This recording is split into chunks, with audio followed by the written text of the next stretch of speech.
Bismillahirrahmanirrahim. Assalamu alaikum, dear students.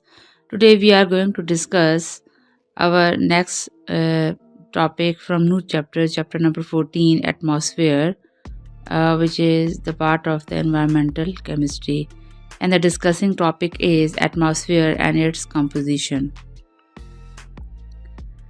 Students सबसे पहले हमें अर्थ के बारे में पता होना चाहिए। अर्थ के ऊपर पाया जाने वाला जो इसके अराउंड जो पाया जाने वाला जो सिस्टम है उसे जनरली एटमॉस्फेयर कहा जाता है। यानी जो हमारी ज़मीन है इसको ब्लैंकेट ऑफ द एयर ने सराउंड किया हुआ है और इस एयर के बगैर ज़मीन के ऊपर ज़िंदगी सस्टेनेबल यानी पॉसिबल नहीं थी। अगर देखा जाए आज की जो मॉडर्न रिसर्च है वो हमें ये बताती है कि 78 to 80% जो है वो नाइट्रोजन है जो कि अर्थ के एटमॉस्फेयर में पाई जाती है और 20% 20 to 21% ऑक्सीजन है और अदर गैसेस में वाटर वेपर्स हैं, कार्बन डाइऑक्साइड है, traces of the halogen noble gases हैं, आर्गॉन, नियॉन, हीलियम, क्रिप्टॉन। तो ये सारा का सारा 1% है और टोटल जो वेट हो जाता है वो 100% कंपोजिशन हो जाती है एटमॉस्फेयर में इन तमाम गैसेस की। तो बेसिकली केमिस्ट्री की वो ब्रांच जो कि एनवायरनमेंट की स्टडी करती है इसको हम एनवायरमेंटल केमिस्ट्री कहते हैं। और अगर इसको डिफाइन किया जाए, it is the branch of the chemistry which deals with the study of the environment and the changes occurring in it is term as the environmental chemistry. और एनवायरमेंटल केमिस्ट्री के under atmosphere इसकी जो है वो composition, इसकी applications और फिर atmosphere के अंदर होने वाली जो चेंजेस हैं, ऐसी चेंजेस जो कि नेगेटिव चेंजेस हैं जो कि अर्थ के एटमॉस्फेयर को जो है वो पोल्यूशन की तरफ लेके जाती हैं और ये इफ़ेक्ट्स होते हैं such as acid rains, air pollutions, ozone depletion, global warming. ये तमाम जो फैक्टर्स हैं ये एक दूसरे से इंटरलिंक्ड हैं और ये एटमॉस्फेयर के साथ जो है वो रिलेट करते हैं। मुख्तलिफ थ्योरीज हैं साइंटिस्ट की कि ज़मीन का वजूद कैसे मुमकिन हुआ। तो इस सिलसिले में ये कहा जाता है कि 4.5 बिलियन ईयर्स अगो अर्थ जो थी उसकी जो कंडीशन थी वो ऐसी बिल्कुल नहीं थी जो आज हमें नज़र आती है। ठीक है, वॉल्केनिक एक्टिविटी बहुत ज़्यादा थी और उसके नतीजे में कार्बन डाइऑक्साइड जो है वो एटमॉस्फेयर में उसका जो परसेंटेज था वो सबसे ज़्यादा था। फिर आहिस्ता आहिस्ता जो है वो एल्गी और प्लांट्स जो हैं inside the water and on the earth surface, ये जब इनकी ग्रोथ में इजाफ़ा हुआ तो इससे अमाउंट ऑफ द ऑक्सीजन में इजाफ़ा हुआ और कार्बन डाइऑक्साइड की अमाउंट लो होगी। ये एक थ्योरी है। कुछ साइंटिस्ट का ये कहना है जो फर्स्ट बिलियन ईयर्स अगो की जो बात करते हैं कि ज़मीन जो है वो इंस्टेंट वॉल्केनिक एक्टिविटी में इन्वॉल्व थी और एक धमाके थे और गैसेस थी, गैसेस का रिलीज़ था और सारा जो अर्थ का एटमॉस्फेयर है वो गैसेस से भरा हुआ था। अब हुआ क्या कि मोस्टली जो है वो जो अर्थ का एटमॉस्फेयर था वो लोड था किस चीज़ से, कार्बन डाइऑक्साइड से, वाटर वेपर से, नाइट्रोजन से, अमोनिया गैस से एंड मीथेन गैस से। कुछ वक्त गुजरा, वाटर वेपर जो हैं कंडेंस हो गए, किस में कन्वर्ट हुए, ओशंस में, रिवर्स में, सीज वगैरह में। कार्बन डाइऑक्साइड मोस्टली जो थी वो वाटर के अंदर फिर एब्जॉर्ब होने लगी और नेक्स्ट स्टेज पे सेडिमेंट्स जो हैं वो बनने लगे। वो स्पेशल किस्म की जो रॉक्स थी और ये इनसाइड द वाटर पाई जाती थी। 2.5 बिलियन ईयर्स अगो मज़ीद जब गुज़रे तो algae और green plants inside the water and on the land इनकी ग्रोथ होने लगी और फोटोसिंथेसिस का जो प्रोसेस था उस प्रोसेस से बड़ी हेल्प मिली क्योंकि कार्बन डाइऑक्साइड जो है वो इस रिएक्शन में हिस्सा लेती है और वाटर के साथ कंबाइन करके in the presence of the sunlight ये ग्लूकोज और ऑक्सीजन को प्रोड्यूस करती है।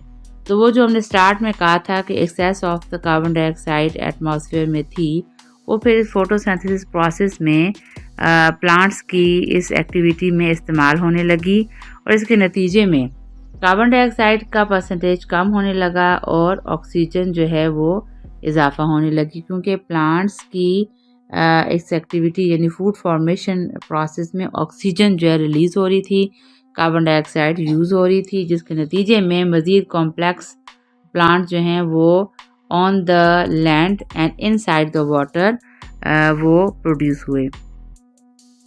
अब अगर नेक्स्ट स्टेप क्या हुआ कि इनसाइड द प्लांट जो है ये ग्रीन प्लांट्स थे जो और एल्गी वगैरह जो थी ये जब अपना टाइम पूरा करके ये प्लांट जब डेड हो जाते तो सेडिमेंट्स रॉक्स में ये कन्वर्ट हो जाते जिसके नतीजे में वो सेडिमेंट रॉक्स जो हैं जो अब थ्योरी हमें साइंटिस्ट की ये बताती है कि मिलियन ऑफ द ईयर्स गुजरने के बाद वो जो सेडिमेंट रॉक्स के अंदर ये बरीड हो गए ये प्लांट्स तो बेसिकली ये कन्वर्ट होने लगे हाइड्रोकार्बन्स में और उनकी मुख्तलिफ alkane alkenes alkynes cyclo alkanes इनमें कॉम्बिनेशंस में कन्वर्ट हुए by the bacterial action in the absence of the oxygen and earth pressure and temperature.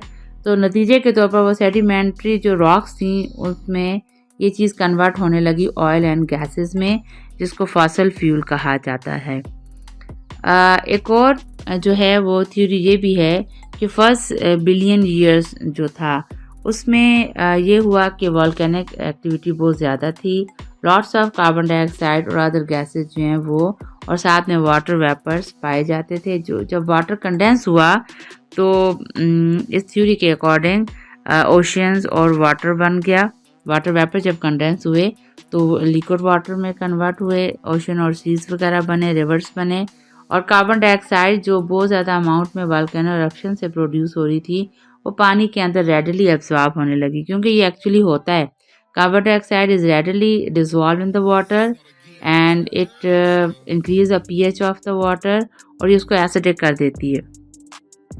अब स्टूडेंट 2 बिलियन ईयर्स जब गुजरे इस एक्टिविटी को तो एल्गी और ग्रीन प्लांट्स प्रोड्यूस हुए inside and on the earth. तो नतीजे के तौर पर फोटोसिंथेसिस प्रोसेस जो है वो स्टार्ट हुआ। कार्बन डाइऑक्साइड की अमाउंट कम होने लगी क्योंकि फोटोसिंथेसिस में जो फूड फॉर्मेशन है बेसिकली प्लांट्स की, चाहे वो वाटर के अंदर हों या बाहर खुश्की पे हों या जहाँ कहीं भी हो, ग्रीन प्लांट स्पेशली वो कार्बन डाइऑक्साइड को यूज़ करते हैं और ऑक्सीजन को रिलीज़ करते हैं। तो कार्बन डाइऑक्साइड का लेवल कम हो गया और ऑक्सीजन का लेवल बढ़ने लगा और आज की हमारी दुनिया जो है हमारी अर्थ के गिर्द एटमॉस्फेयर बिल्डअप हुआ कि इसमें नाइट्रोजन का इजाफा हुआ और ऑक्सीजन और नाइट्रोजन मिल के अभी अर्थ के एटमॉस्फेयर में पाए जाने वाली सबसे बड़ी गैसेस हैं। 70 to 80% नाइट्रोजन है और 20 to 21% ऑक्सीजन है। रिमेनिंग 1% के अंदर carbon dioxide, water vapours and noble gases पाई जाती हैं। ये जब 2 बिलियन ईयर्स जब गुजरे और ये प्रोसेस होता रहा तो प्लांट से ख़ास मुद्दत के बाद जब डेड हो जाते हैं तो फिर वो कन्वर्ट हो गए सेडिमेंट्री रॉक्स में और इसी सेडिमेंट्री रॉक्स में under the pressure of the soil and bacterial action and temperature fossil fuel में ये ऑर्गेनिजम्स कन्वर्ट हो गए। कंपोजिशन ऑफ द एटमॉस्फेयर को हम दोबारा से अगर देख लें जो भी हमने अपने लेक्चर में डिस्कस किया कि एटमॉस्फेयर जो है basically it is a mixture of the different gases and envelopes जो अर्थ को इसने किया हुआ है अराउंड द अर्थ, ये एक उसके गिर्द लेयर बना रहा है।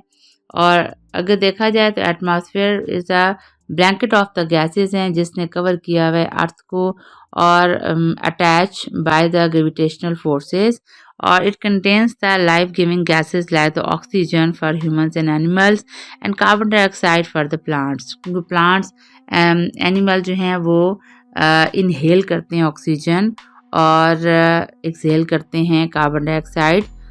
कार्बन डाइऑक्साइड प्लांट के लिए ज़िंदगी है क्योंकि ये उस फोटोसिंथेसिस में फूड फॉर्मेशन में इम्पॉर्टेंट कंपोनेंट है। इसके अलावा 99% जो है total mass of the atmosphere है, इसमें ये जो है ये किस हाइट पे पाया जाता है 32 किलोमीटर फ्रॉम अर्थ सरफेस, और जिसको हम लेयर ऑफ द एटमॉस्फेयर में इंशाल्लाह नेक्स्ट टॉपिक में डिस्कस करेंगे। एयर जो है ये कलरलेस और ऑर्डरलेस गैस है और इसको फील किया जा सकता है जब ये ब्लो करती है।